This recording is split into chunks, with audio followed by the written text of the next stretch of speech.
Question number 21. Okay. A mass attached to a string rotates in a gravitational field with a constant period in a vertical plane. Okay. Vertical plane, which means what? There's a gravity acting everywhere, right?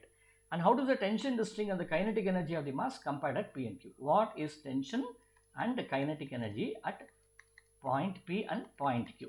So definitely it is not same. Okay. Whenever the particle is moving in a vertical plane, tension will definitely change. Okay. Now what is happening here? So here tension will be larger here. It has to pull. If you want to write down the free body diagram, you can write like this. So this is your mg. I can now write T minus mg is equal to mv square divided by r. Or T should be equal to mg plus mv square by r. Right? So therefore, so here its tension is larger over here. This is your Tp.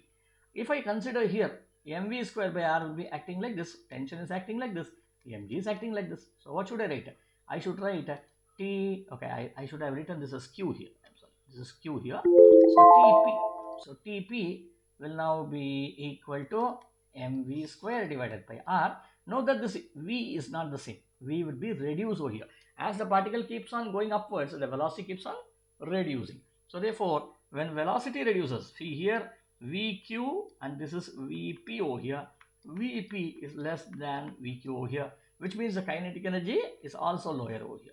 So what can you say now? You can say tension is lower, kinetic energy is also lower here as compared to this. So now what we do is, let us look at this. So what does it say? Everywhere it is greater here. Now what we need to do is, we need to say that the tension here should be larger than P. Kinetic energy is also larger than P. Tension is greater at Q than P.